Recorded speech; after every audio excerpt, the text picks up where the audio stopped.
If you spend enough time online, you might come away thinking this place is a forbidden stronghold of dark magic and occult rituals. But when the digital rumors burn away and you actually travel to Nilachal Hill in the city of Guwahati, you find the Kamakhya temple.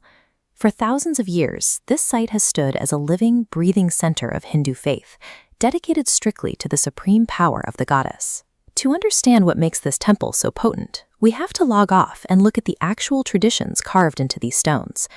According to Hindu tradition, the Indian subcontinent is dotted with 51 primary Shaktipitas, sacred sites of goddess worship. Kamakhya is widely considered one of the most significant among them. The mythology begins with an act of defiance. When King Daksha hosted a massive fire ritual and publicly insulted Lord Shiva, his daughter, Goddess Sati, was overcome with humiliation. Unable to bear the disrespect toward her husband, she gave up her life in the sacrificial fire. Consumed by grief and rage, Shiva retrieved her body. He began the Tandav, a cosmic dance of destruction that threatened to unravel the entire universe. To stop the destruction and break Shiva out of his mourning, Lord Vishnu intervened. He hurled his weapon, the Sudarshan Chakra, slicing Sati's body into distinct pieces that scattered across the earth.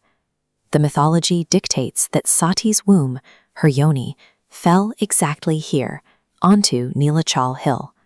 This specific origin establishes Kamakhya as an eternal monument to fertility, creation, and the maternal energy of the universe. This origin story is reflected directly in the architecture. When you enter the most sacred part of the temple, the Garbhagriha, you won't find a sculpted idol or a traditional statue waiting for you. Instead, devotees direct their prayers toward a natural fissure in the bedrock itself. Flowing continuously through this dark, ancient crevice is a natural underground spring. It is an unbroken practice of worshiping the raw, formless power of nature, established long before artisans began carving deities out of stone. Moving from mythology into the archaeological record, historians note that Nilachal Hill served as a vital center of worship for indigenous tribes long before the current structures existed. The earliest known brick and stone temple here was constructed during the ancient Kamarupa kingdom.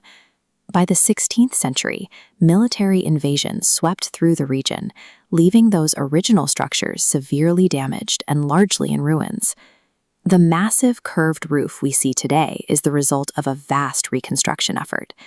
In the 1500s, King Visva of the Koch dynasty, along with his successors, commissioned the rebuilding of the site. Decades later, the Ahom kings took over the temple's patronage. They expanded the complex, layering their distinct architectural preferences over the existing structures. You can read this timeline in the walls.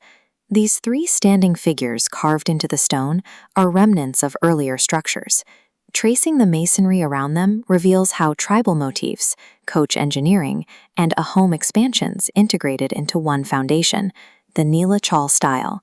The temple we walk through now is a built environment stacked on top of surviving history, cataloging the rise and fall of Assam's greatest empires. And yet, whenever Kamakhya is mentioned today, it is almost immediately followed by one word: Tantra. Pop culture has aggressively trained us to associate this word with midnight rituals, curses, and malicious acts. In authentic Indian philosophy, Tantra is a highly rigorous, structured system for expanding consciousness.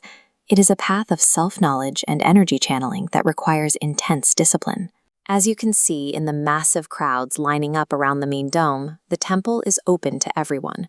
On any given day, thousands of families, tourists, and ordinary devotees arrive peacefully to offer their prayers.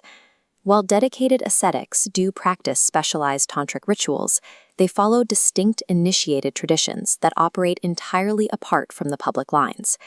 At Kamakhya, Tantra exists as a serious, disciplined spiritual pursuit, far removed from the sensationalized rumors found online.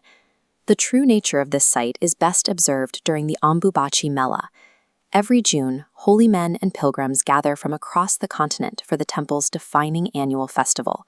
For 3 days, all religious activities cease. The main temple doors are locked shut. Tradition dictates that during this time, the goddess undergoes her annual menstrual cycle, and she is left to rest. When the massive wooden doors finally reopen, the atmosphere explodes into a vibrant celebration, with thousands of devotees raising hands in reverence. The festival celebrates menstruation as the fundamental mechanism of earthly creation and life. Kamakhya derives its power from thousands of years of continuous devotion, an unyielding respect for the divine feminine, and its survival as a living pillar of Indian culture.